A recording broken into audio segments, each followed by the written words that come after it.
Assalamu alaikum, hürmetli kayrandaşlar, akıfkılar, ustazlar. Bugün 5. nöbetlik Şərq Türkistanlıqlar kayrandaşlar uçuruşunu 3. gün hazır başlaşaldı turupdimiz. Jığınımızla başlaştım burun.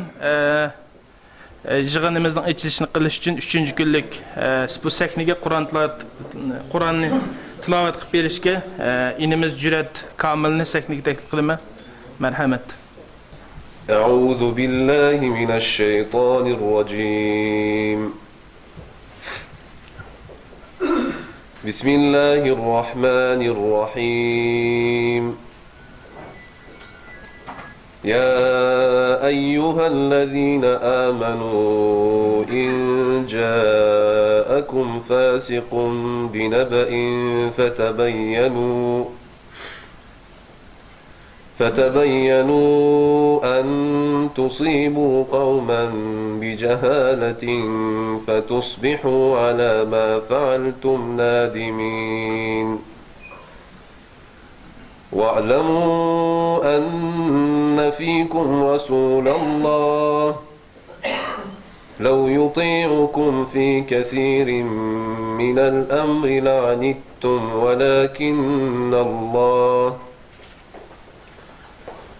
ولكن الله حبب إليكم الإيمان وزينه في قلوبكم وكره إليكم الكفر والفسوق والعصيان أولئك هم الراشدون فضلا من الله ونعمة والله عليم حكيم وإن طائفتان من المؤمنين اقتتلوا فأصلحوا بينهما فإن بغت إحداهما على الأخرى فقاتلوا التي تبغي حتى تفيء إلى أمر الله وإن فاءت فأصلحوا بينهما وأقسطوا إن الله يحب المقسطين إنما المؤمنون إخوة فأصلحوا بين أخويكم واتقوا الله لعلكم ترحمون صدق الله العظيم سبحان ربك رب العزة عما يصفون وسلام على المرسلين والحمد لله رب العالمين. İnimiz Cüret'ten Allah razı olsun. Endi bugünkü jığınның asas programmasi botimiz. Bugünkü birinci leksiyamızın temisi Şərqi Türkistanның bugünü ve kelgusi. Leksiyan sözlep berişke Şərqi Türkistan Mağarip Həmkarlıq Cemiyetining raisi Hidayetullah Oğuzxan akımızga mikrofonu sunuman. Hammaylarninki qizg'in va yoqtirib olishini umid qilaman. Assalomu alaykum va rahmatullohi va barakatuh. Aziz muhterem qarindoshlarimiz, aslida bana berilgan masala bek chunqur bir masala hamda. Bu Şərqi Türkistanning bugünü va kelgusi. Aslida buningki asos egisi Doktor Erkin Ekrem. Bunun cın kısmını şu kişiden anlayışla mütəxəssis analizci, stratejist olğanlıq üçün. Qarindaşlarım da mənim da işi günüb qoysun deyib qetib çatma nəmədə mənə qoyubdu. Yani mən bu toğırda Şərq Türkistan meselesinin bugün və kelgüsüge qarta Şərqi Türkistan'ın bugün şekillengen vaziyeti ve halkaradaki erişken ornunun bir kıskıcı tarihçisi bilen bunu biraz teşkilatla ve Şərqi Türkistanlık buluş süptümüz bilen bunu qanda qarayışımız gerek ekenlikin ve şahsi bir qancha ağan notlarım üstüden biraz oturuğa çıkma. Bence bu neslede biz bu meninki ve Doktor Erkin Ekrem Efendi'ninki sunulgan bu mavzusunu aslında bunu ortak şu qadimege kampga qatılgıçılarını mı şerik qilgan halda bir istişare, muzakara yoki fikr almashtirish, talash tartish sifatida bir narsa bo'lsa, qarindoshlarimizni fikri e'linsa, shunday bir ko'ngildagini hammadan fikrni o'tirib qo'yib, bu masalada kishilarning qanday qaraydiganligi va to'g'ri bir yakun chiqarishni shundan bir izlanib boqayli degan masala bo'lgan. Ammo bu o'rlashtirishda biroz qiyinchiliklar bo'lib qoldi. Men onun uchun endi yaxshi tayyorlik qilmay qolib qoldim. Mush tayyorliklar oxirgi kunlarda jiqaroq beshimizga jiq kelib olib, shuning bilan tayyorlikni yaxshi qilmay qoldim. Buni yaxshi qilmasligim sizlarning oldida sizlar uchun bir hurmatsizlik bo'lib qoldiganligini his qilib, aslida men buni qilmay doktor Erkin Akram bo'lgandan biroz chekinib turay degandim. Shunda bo'lsa endi biraz bir başlanış bo'lsin. Hech olmasa sizlar bilan o'rtoqlashgan, sizlarning fikringlar balki men not shaklida o'tirib qo'ysam, bu to'g'rida fikri bo'lgan qarindoshlarga o'tirg'a chiqsa degan niyat bilan bu yerga chiqdim. Aziz qarindoshlar, Sharqiy Turkistonning bugun shunda o'tirgan yerimizda shunda qaraydigan bo'lsak, yani 64 yil Sharqiy Turkiston 1949 da Xitoy asaratiga ishg'oliga kirgandan ta bugunga qadar 64 yil ichida jiq o'zgarishlar bo'ldi. Bu bugun Sharqiy Turkiston masalasi xalqaralashgan bir vaziyatda. Sharqiy Turkiston masalasini bugun torbetilde shunda konupkini bastaqlam har kun bir masala chiqadi.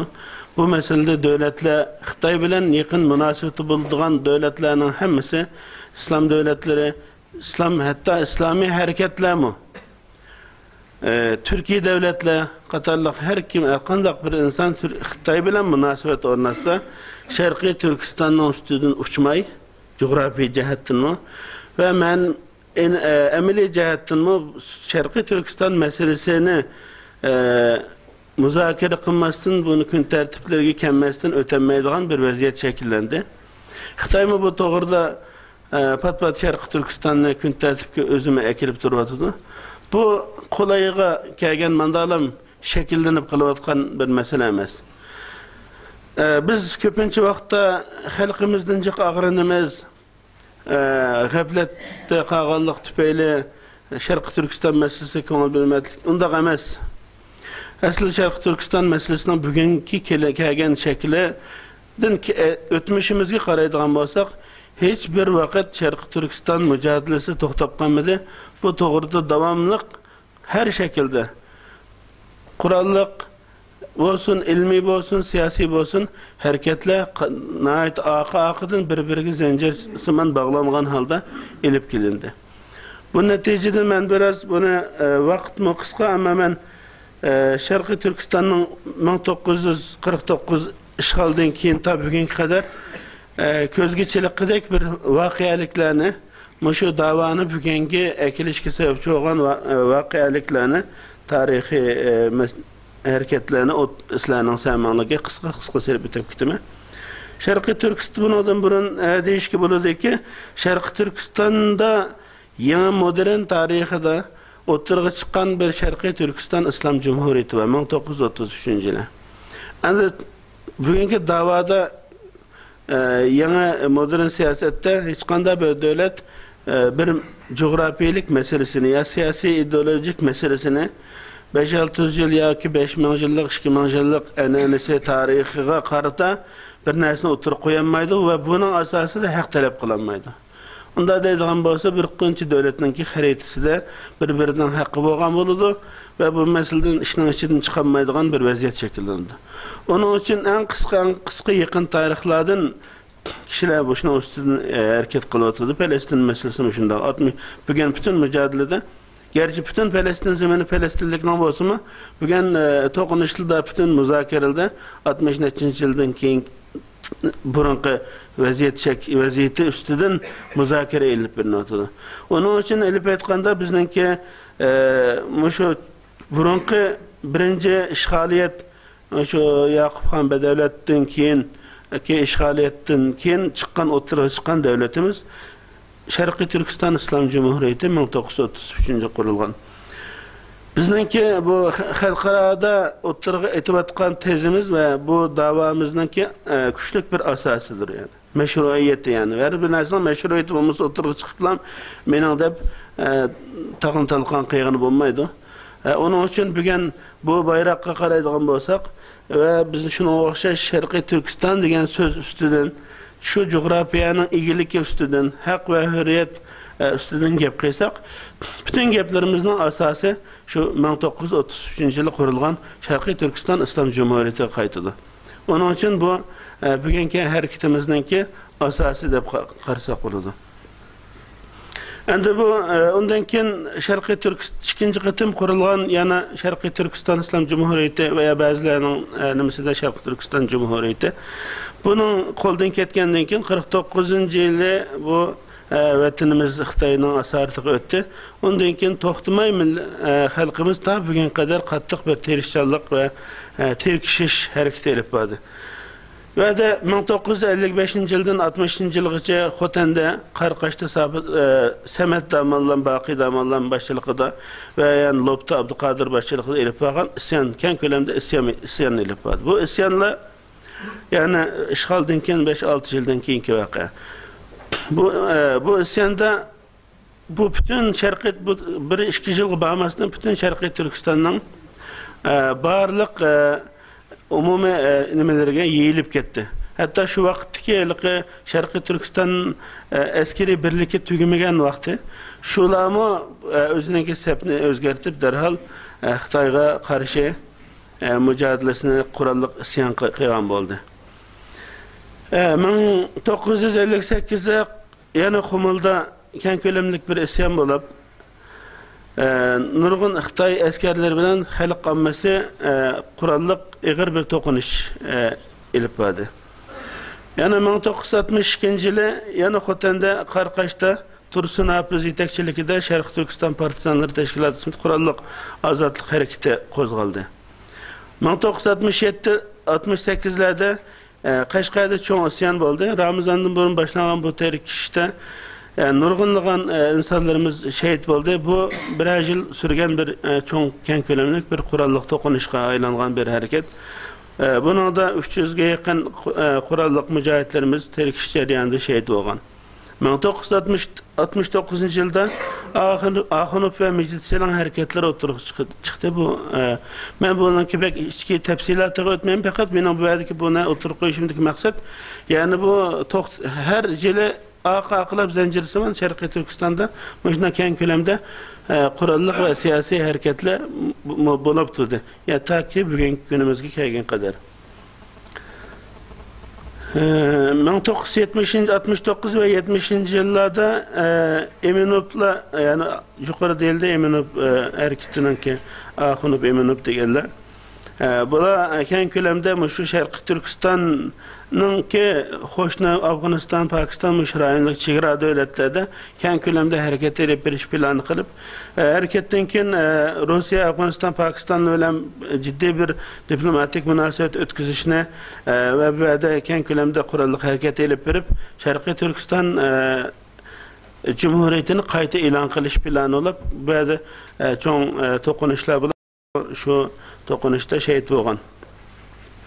Endi 1983'te Qashqarda yosh uchqunlar harakati o'tirg'i chiqdi.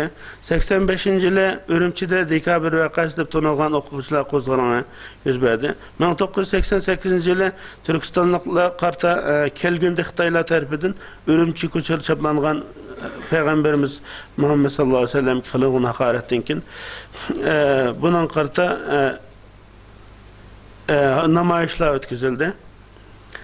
Yani arlaştırıcısında 88'de bu Uygurlarına hakaret kıygan yazmalarının oturga çıkışı bilen ve de gurur milli gurur kozgalana deb atalgan bir kozgalan oturga çıkan 1989 yılı bir yıldan keyin yani şu yukarı deyilgendek İslam'a Resulullah kılınan hakaretten keyin Ürümçideki İslam Enstitüsü'de okutkan okuvchilarning asosiy kuchi bilan bu keng ko'lamli bir namoyish o'tirg'i chiqib bütün Türkistan ve sırtta bu bir gün tertip gelgen çoğun mesele aylangan.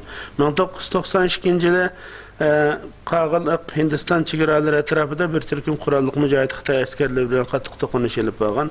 1993 yılı Şərqi Türkistan'ın hemen yerde Xitay asker, saqçı, hükümet xadimleri ve casuslara karşı keng kölemde zerbe veriş, qattiq qo'lliq zerbe veriş hareketleri evcağın yılla 1993 yılları.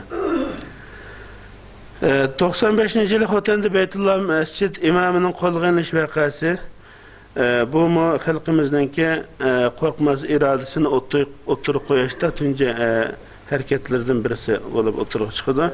97 yılı Gulcu vakası deb tanılgan bu vakada bu dünya sahnesindeki Şərqi Türkistan meselesinin dünya sahnesindeki çıkışına sebep oldu ve Şərqi Türkistan'da mı bir uygun işe sebepçi olan bir çoğun vakayalıkların birisi. Ve böyle yana atılınıp gitip kalmak şeydi bu Barın vakası.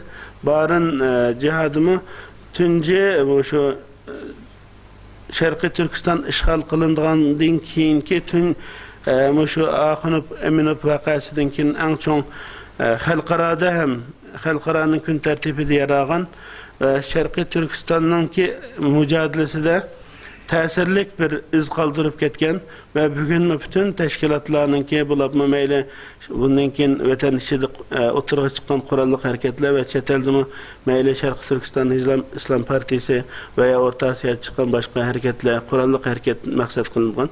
Bu hareketlerinin ki kilip çıkışı sebepçi olan hareketinin ana liniyası bulup oturuğa çıkan bu Varın vakası.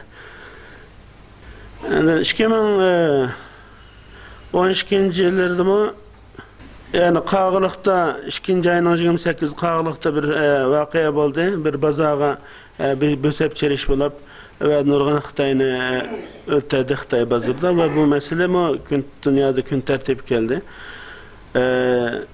Korlu'da şunun okşaş Korlu'da mı müştakanlık tokunuş yüzbedi. Xotan'da bundan burun yani atılınıp gitip kaptı bu dünya sahnesinde Şərqi Türkistan meselesinden bugün gelişecek kişilerin bunu mesele üstünde müzakere kılacak sebepçi olan meselelerden biridir. Yani Qashqar'da bu olimpik esnasında yüzbergen işki kahraman jikitimizden ki 16 Xitay askerlerini öldürüş vakası mı dünyadan atken kölemde dünya ammasının ki devletlerinin ki dikkatini kozgalan hareketlerinden birisi.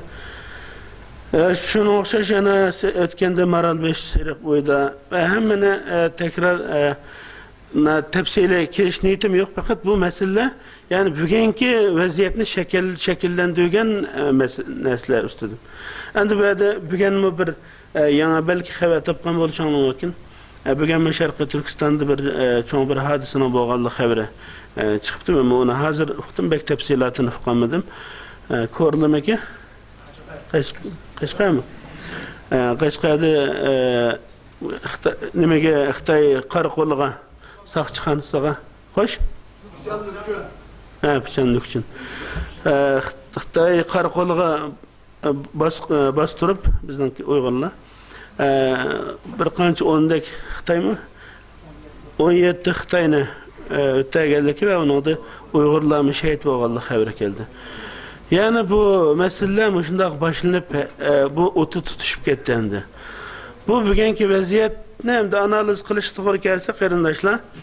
Yani Şərqi Türkistan meselesinden ki xalqaralaşqanlığını görüyoruz. Yani böyle şunda bir aslında ben bunu bir PowerPoint'te resimli kaldım qilmak istedim. Vaqt yetmedi hem tayyorlik qilolmay qoldim. Kechiringlar. Böyle bir resim şunda sizdan bo'lsak, bugün qarasak bir agar men resim sizsam nemeni sizme degende Şərqi Türkistan'da bo'layotgan zulm haqida qurolli hareketlerinin oturuğa çıkışı xalqdan bu xalq ammasından olsun, teşkilat sübtida olsun, siyasi çeteldeki hareketlerinin aktif faaliyetleri bu göz görünürlük hazır yer tuttu. Meyle Avrupa'da olsun, Amerika'da olsun, Türkiye'de olsun siyasi sahnede kişilerin kömez silip ötep ketemeydiğin bir derecede Şərqi Türkistan meselesi gün tertipte devam ediyordu. Hatta Türkiye'de mi bir Xitoy munosabati bo'lganda Sharqiy Turkistonni gapini qilmay o'tib ketmaydi hozir hukumat a'zolarimi. Balki bizni xo'sh qiladigan bir masala o'tirib chiqmasmi? Ammo Turkiston masalasi kun tartibida bor qarindoshlar. Onun uchun bugun Sharqiy bu rasmga qaragan chog'imizda Sharqiy Turkistonda xalqimiz uyg'ondi. Bu uyg'ongan rasmni ko'ra olamiz. Andın Sharqiy Turkistonni doim Xitoyning aloqazodi bo'lib, bayonot e'lon qilib, chichangishib turayotganini buni ham ko'ra olamiz bu rasmda. Xalqaro mayli Amerikaning davlat boshliqlari bo'lsin, Yevropada olsun, Türkiye ve nurg'unlagan yerda islom ulamolari bo'lsin, bu masalani so'zlaydigan bo'ldik. Bu rasmda bularni ko'ra olamiz. Xalq ommasiningki to'xtamay elib borayotgan qurolliq zarba berish bilan bo'lsin, o'zining Xitoy istibdodiga qarshi bo'lgan qarshiligini ko'rsatayotgan bir ko'rinishini ko'ra olamiz. Va Sharqiy Turkiston sahnasida tunji qitim chet elda qurolliq bir harakat davosi bilan o'tirg'i chiqqan Sharqiy Turkistonlik kuchlarning rasmini ham ko'ra olamiz. Va shu yerda yana diqqat chekiladigan bir masala, albatta xalqimizning saviyasi nihoyat yuksaldi. Va shuning bilan birga tashkilotlarimizmi burunqidek emas. Ba'zi yetishgan insonlarning oz bo'lishi tufayli tashkilotlarimizningki safosi va harakat ta'siri oz bo'layotgan bo'lsa-mu, ammo lekin ba imkonlar ichida nihoyat qattiq tirishchanliklar bo'layotdi dunyoning har qaysi joylarida. Buni qabul qilish kerak. Bu ko'rinishdan keyin bugun Sharqiy Turkiston masalasi dunyodagi o'zining o'rnini oldi. O'tirib bo'ldi. Bu hamda Xitoymi? Bunda bir masala yo'q deyilmaydi. Eng muhim bo'lgan masala bu davlatlarning shunday masalada masala bor ekanligini e'tirof qilishi cho'ng bir g'alaba ekan.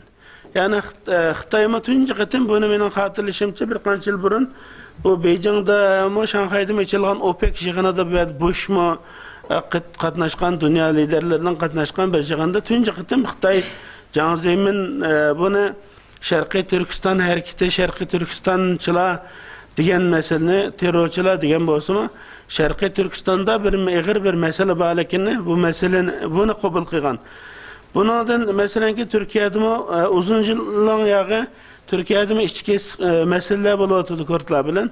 Bu masalada hozir qadar Turkiyami bunda bir masala yo'q deb inkor qilib kelayotgan. Tunji qitim buni Erdo'g'an çünkü bu masala bek yo'g'onlab yildiz tatib Türkiye'nin taraqqiy qilishi, kuchlanishi ve ichki tashqi amalligiga ta'sir yetkazayotgan bir masalaga aylanganlik uchun buni omillerini ayrim bizga kelgan chaqdimi biz mana shunday qaraymiz. Bu meseleге Türkiye'de baş minister Erdoğan mı Türkiye'de Kürt meselesi var degan gapni qilgan. Buni qilgandan keyin Türkiye'de Milletçi Hareket Partiyalar qatorliq nurg'un kishilar bundan qattiq norozilik bildirgan. Buni qabul qilding deb. Endi bu mesele bor deb meseleni qabul qilganlikmi bu harakatda qo'lga kelgan birinchi uftuq deb qaraldi siyosiy harakatlarda. O ma'noda Sharqiy Turkiston masalasini Xitoyning amalsiz bu masalani qabul qilganligi, Xitoyning kun tartibiga kirganligi buni isbotlaydi. Endi bu yerda Xitoy tashqi siyosatida Xitoy islom dunyosi munosabati, Xitoy g'arb munosabati, Xitoy Turkiya davlatlar munosabati, Xitoy Sharqiy Turkiston qo'shni davlatlar munosabatiga diqqat qilsak,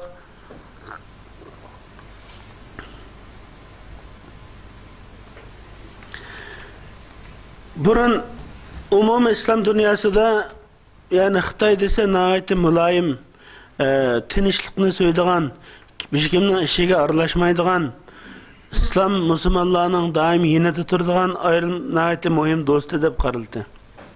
Va bugunmi bu hokim bir qarash bugunmi bu narsa mavjud.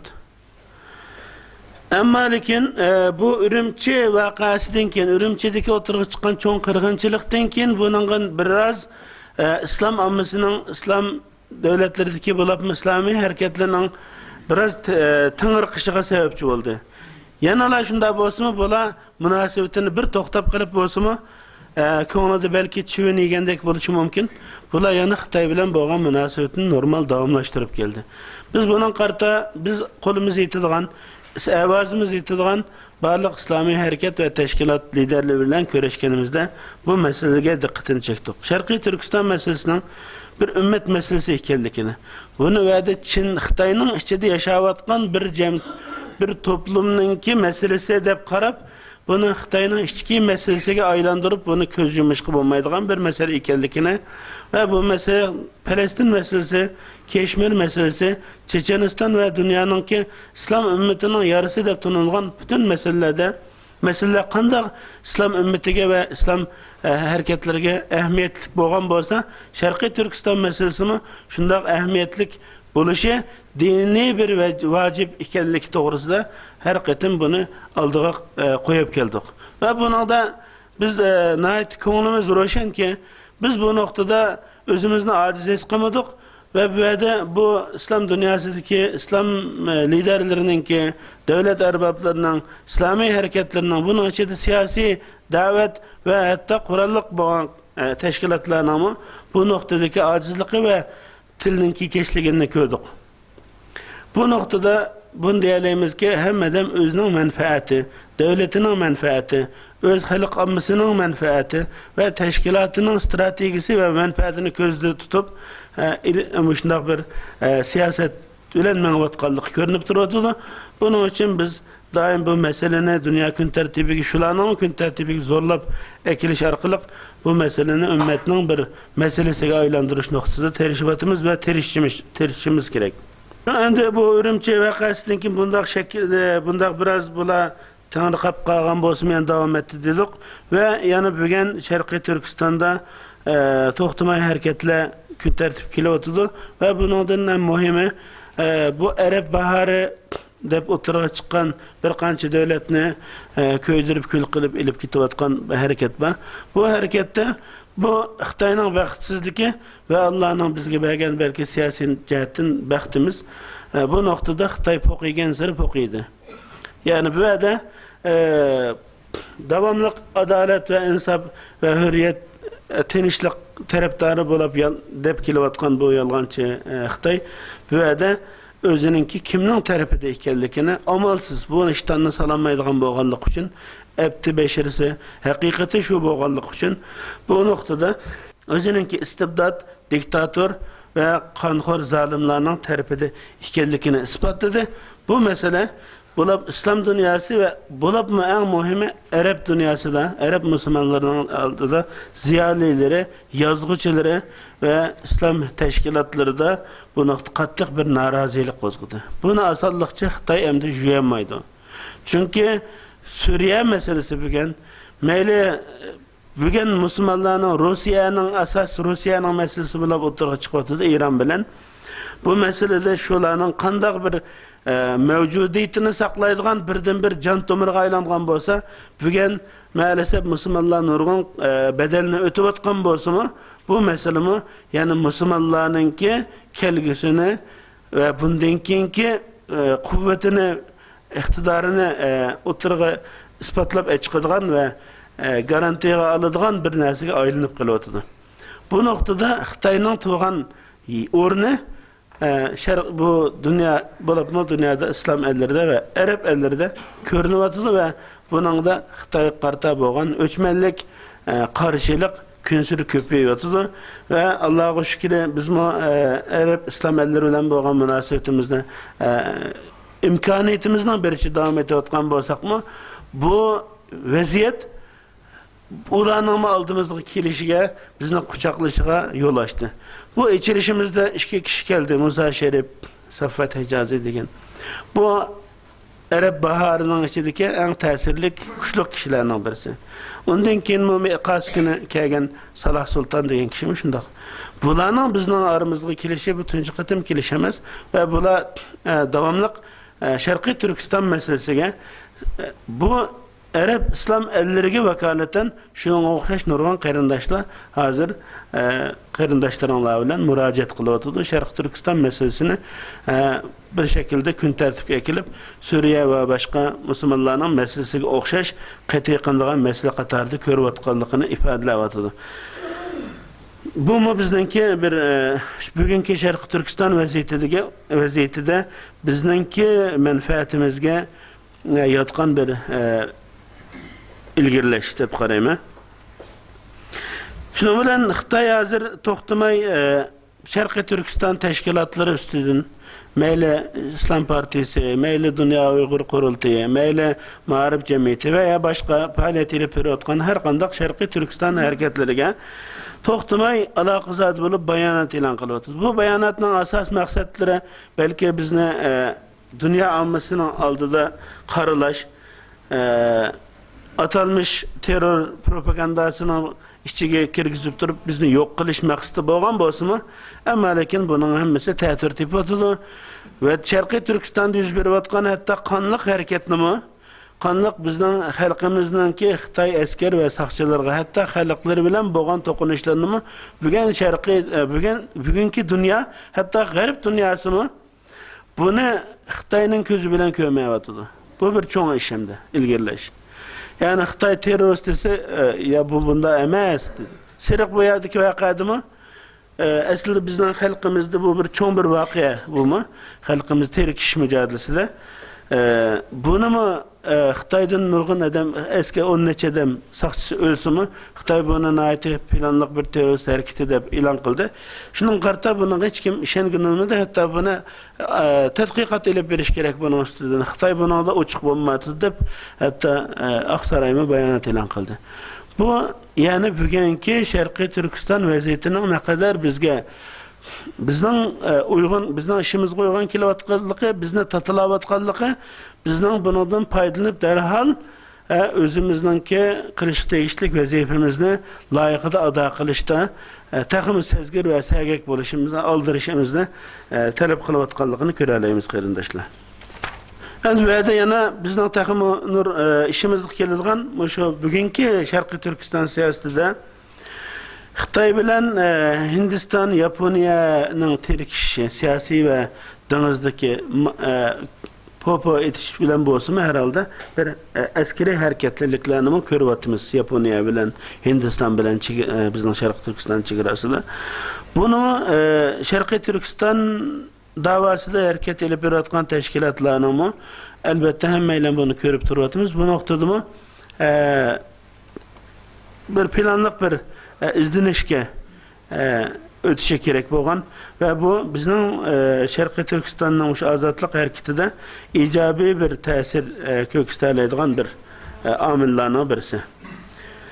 Endi bu yerda qarindoshlar biz hamda Sharqiy Turkiston masalasini kun tartibiga bugun bu shaklda bu holatga kelganini ko'ryapmiz va buning kelgusidan bahs qilgan chig'imizda endi biz munajjim emas, kelgusini bunda deyolmaymiz. Amma bizningki umid va arzu va umid ustida ustozlarimiz aytib yaxshi gap qildi. Umid var bo'lish kerak. Biz Allohga ishongan bir ummat va xalq bo'lganligimiz uchun umid var bo'lishimiz kerak. Yo'qni baqilida qila oladigan, tashning ichidan suv chiqarishga ishonadigan bir vaziyatga kelgan chig'imizda herhalde bizdan ziyada xalqimiz bunga kelgandek turdi. Chet elda bu masaladagi ürkeklik, ehtiyot, qo'rqinchoqlik dunyo sahnasida bo'libmi shu 2011 shu nimadan keyin 9 september voqeasidan keyin atalmış terror qarshi harakat birligi dunyoda turg'izildi. Bundan ta'sirlangan Sharq Turkiston tashkiloti va ba'zi muhim shaxslarmi islom va musulmonlik bilan aloqador bo'lib qilishdan qattiq qo'rqadigan, ho'liqadigan, o'zining qimmat qarashlaridan voz kechib, yo'qolan safsatali bilan o'tirdi, yo'g'ilab yuradigan bir vaziyat o'tirib keldi. Turkistonningki bu siyosatdagi bu ahvol bizga qattiq siyosiy cho'qiga chiqishda bizni qiyin ahvol qo'yayotgan masalalarning birisi. Turklar kiraldan artık kiralçı deb qo'ydi. Aslida Amerika va g'arb davlatlari aslida bizning bu Uyg'ur qarindoshlarimizdek ko'rayotgandek unda perişan bo'lib ketmaydi. Islom, musulmonlik, Meyli Türkistan'da Kurallık hareket deyin gepler çıksa telepişip, teğerine aytip, yak ondaq emes, yak biz İslam, Müslüman deyin gepilden perişan bulduğun noktada onda qaramaydı. Ola belki külüdüğün buluşu mümkün. Ola yüzünü yoşurup kaskını neme tünegen Dilşat Efendi dedi. O mehvalla ne kögen al degen ola deyişi mümkün. Ne evaran mağla deyişi mümkün. Mesela esilde ondaq emes. Dünya tamamen esilde burunqi müştuğaq uruş bilen birge bu ideolojik sınıflaşış asasen tüyep kaldı. Yok deyerlik. Evvelde ideoloji fakat yok mu desek yok degeni olmaydı ba. Böyle İsrail Yahudi lobisinin ve başka yana dinni asas ağan ya ki milli özünki kıymet karışlarına asas ağan amillarını yok degeni olmaydı. Ama dünya sahnesinde bugün iktisat birinci derecede enerji, iktisat, bu mesele birinci derecede ehemmiyetke ege olup kaldı. Bunun için böyle ideoloji özününki bizden özümüzdeki kimlikinin kıymet karışlarımızdan vazgeçip olup gitişinin hiçbir ehemmiyetinin kalmaganlığını ve bu karışını özgertiş gerek. Çünkü bugün her ne kadar bütün dünyada ya bugün şiddetke katı kollukka hiç yol yok. Hemen nesi tinçlikten, diyalogdan, siyasetten ötürü deydi. Hemmedim. Ama bunun ne kadar yalgan boğanlığını hemmesi bildi. Bunu dep durdu ama bu yalganlığını, bu gepnin yalganlığını, gep çıraylık.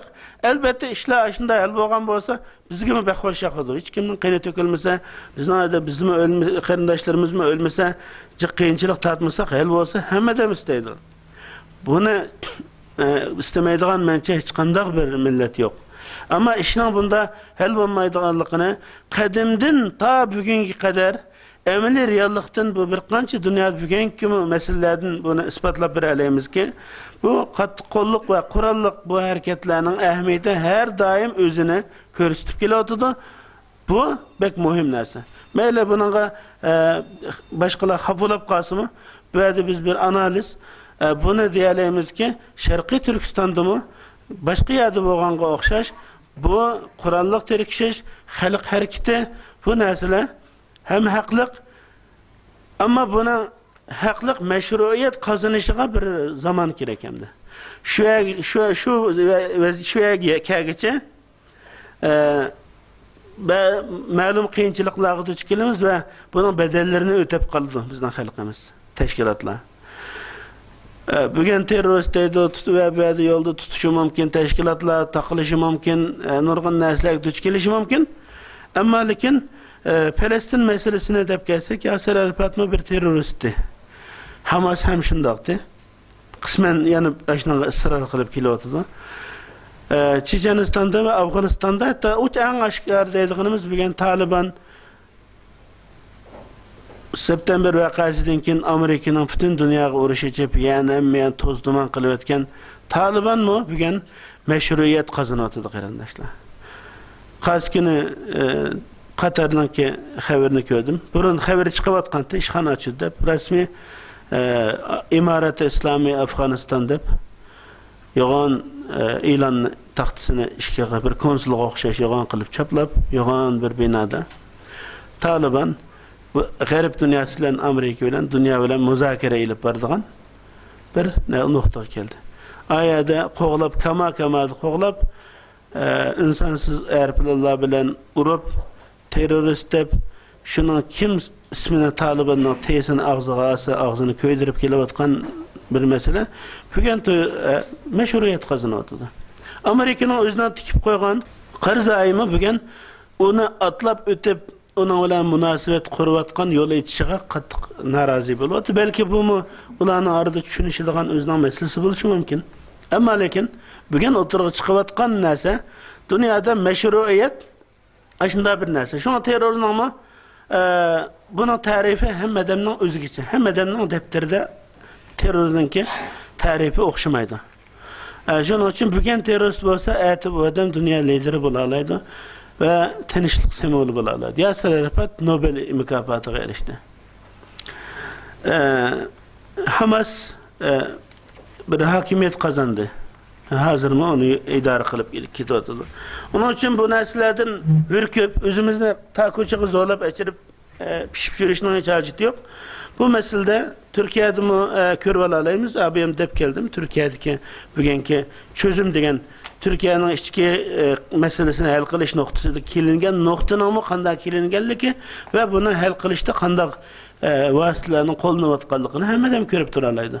Onun için bugün bu narsaga oldinib tang bizmi tinchlik o bu degan nag'mini duttani chilib hammaylar yana ustayna yursak bu ahmoqonlikni dünya cho'ng davlatlarmi ko'rsa biraz hem mesxir qilishi mumkin hem bu go'ylar deb boshqa chora qo'llanishi mumkin bu go'ylar yo'qsin deb chunki Tibet nomi meselesini bütün dünya Tibetni gerdiniga to'shib ko'tarib keldi.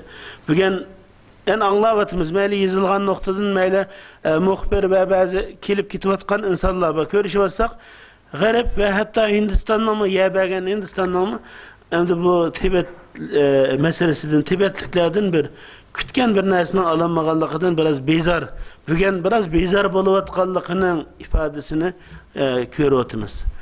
Onun için bu mesajını doğru düşünüş gerek.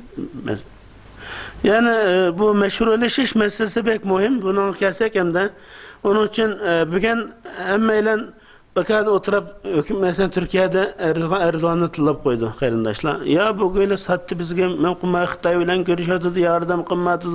Ayağı bas yani başka bir devletni o adamni bu teşkilatni söküp atımız.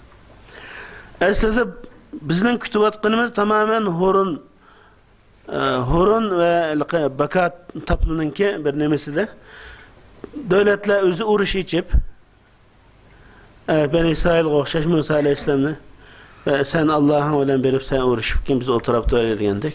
Ya Türkiye Xitoyni urpasa yani bir devlet Amerika mı var Pasifik'te az hareketlilik buluyordu. Uyadım urvetse Japonya olsa Hindistan mı urup tüketpasa biz o taraf azan bir devletki erişsek deydiğen maşındak bir narsa pek hakim. Buna uçuk maşında ismini koymagandı mı bu hakimlikini köreleyimiz hem de. Onun için mi bu meşruiyet meselesi de bunu hal kılabiliş gerek ki bunu dünyanın gün tertibi kandak geldi. Tertip geldi ama makbul tertip emez. Bunu dünya kabul etmedi ama geldi, mecburen geldi. Ürümçi vakası bunun en çok bu töhfisi oldu. Milletimiz ağır bir kurbanlık bedel ödedi. Ama lakin ve de halkımızla meyli vatan işçideki tesir bugün çıkıvatkan meselelerim şunu olduğunu çıkıvatdı. Milletimizde Xitoydan ayrış meselesi olsun, çetelde olsun. Bunu istemez bununla dünyanın gün tertibi zorlu da halkımız. Addisi değil. Erdoğan mesela bu vakıya bulup 2-3 gün geçti Türkiye bir nesli degenini hiç kim görmedi. Dedi mi Türkiye? Hatta Taşkı İşler Ministri yani İslam dünyasından bulup hem adamdan hayran kalgan yani Hızır Taşkı İşler Ministri yani Hızır o adam. Ama aşağıdan yani bizden konumuz yerin bulduğun bir bayanat ilan kıldı. Yani Xitoy halkıga esenlik tileyimiz, baş sağlığı olsun dep koy Türkler. Şunu tiledi, ölgen Xitoy milleti emes demdi. Xitoy halkı emesdi. Onu dep saldı bunu aldırıp. Şunun anda yani devamını tahmin kılamay kaldı. Yani bu gün sırı bu oteli hem yani köydürüp gitiyotkandikin Türkiye'de mi bir halk ammisidir, Müslümanlıdır ve muhalif hareketlerden Milliyetçi Hareket Partisi ve hakeza başkalardan bu noktada kattık bir tenkit ve ağır besim olduş geldi. Şuna bilen bir başta değişik gerek bulan meselenin küçük kısmı bu dedi. Xitoy kırgınlık elip beriyordu. Biz bununla iş tutammayız dedi. Bunun ki ondan keyin bu devam etti mi bu sözden keyni geldi mi kemmedi. Ama lakin yani şunu değişki mecburlap koydular. Türkiye'nin tel etti. Yani demek muşundaq gün tertip keliş gerek ekanligini bunu tonish gerek yani. Bugünkü vaqamiz şunun birisi. Yani gün tertipke muşundaq kelingan chaqda meşru bo'lmagan terörist qalpaqni kiygan halda ama bu özünün meşruiyetini kazandı. Ondan keyin bu kazangan vaqtida ondan dünya liderleri, dünya sahneleri de Şarkı Türkistan davasının hizmetkarlarını hürmet bilen karşıladıgan, bular bilen taң orundukta oturadigan, gepleşadigan, ularning keynidan chapadigan vaziyatlar shakllanadi. Vaqt to'shab qoldi deydi. Ben yani biraz tügüdü esasen. Yani bizden az neç gün hazır İslam'da milletçilik, ümmetçilik meselesini nemiş için kılıvatımız bir ağırlıkımız var. Bunu hal kılışını istavatımız. Vatanda oturuq çıkıvatkan kıyınçılıkla, fitne ağvala, teşkilatının içindeki ağır fitne ağvala, patparakçılıkla bunu bizne hatırcam kılmayatkan ağır meselelerden biri. Bu esilde qarindaşlar şu bakalıqdan çıkıvatkan işimdi. Şu bijnesi bulmağanlık için emeli hareket bulab Türkistan meselesi öz yoluğu liniyasiga düşmegenligi üçün bakalıqdan hemmeden ağzıq kelgenini dep, bir-birini tillab, yaratmay, kıldığan işin tapılmay, tamılığı süsüp, hatta kerek bulmagan meseleni dep kelivatımız Türkistan meselesini taşlap, başka yerlerde cennetiniz dep, Türkistan'da cennet bek yakın aslında. Yani çünkü bu İslami etiqad bilen qaragan çağdı mı? Veya yani bir nesini dep koyaylı qarindaşlar, ehlilim, ustazı qarindaşlarımız var. Menin bu toğurda oturğunda çıkışım toğır emas ama cihatının ferzayinlik meselesi gelsek qarindaşlar. İslam topraklarının bir yani bunun bir şartları var. Biri İslam topraklarının bir giriç yaki bir santim kafirlarınki tecavüzüge ve işgalıga uçursa şu zemindeki Müslümanlığa cihat ferzayin olur. Şunun özünü kutkuzuş vacip. İkincisi düşman bilen karşılaşıp kalsa cihat ferz vacip. Hiç günah olur kalsa. Üçüncü emir Müslümanların emiri beşe hurucga hüküm kıysa bu vakti da yana cihat vacip olurdu. Ferzayin olurdu. Kutluş yok. Bu 64 yıl bunun şekillenip oldu mu?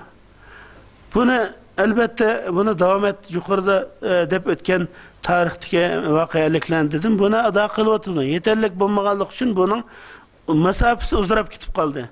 Bedelini cık ötep gitip kaldık. Yani bugün mü? Bu meselede özümüzne tuyamasak yani şunda bulundu. Yani demekçi boğanım bu mesele bir özünden hutuğu düşken çağda şu yukarıdaki milletçilik, ümmetçilik, Şerq Türkistan meselesi mi, hilafet kurduğun meselesi mi, o bu degen başa artıvatkan muşuk, kaymuklatkan mesele vacida tamamen yokap gitmesi mümkün ama ken kölemde yokap gitti. Hem edem bu liniyede hizmet kıldı, hareket muşunda bir yol alırdı. Onun için şu meselede teşkilatlarının, ziyalilerimizden, alimlerimizden, halkımızın tesiri olan kişilerimizden bu noktada nihayet sezgörlük bilen hizmetine devam kılışını ümit arzu kılımız. Yani kıyınçılıkla tamam, bu adam da Şanghay İşbirlik meselesini abim de ötep gittim, unutup kaptım. Şanghay İşbirlik ve bu meseleler bizdeki ağır kıyınçılıklarımızdan birisi.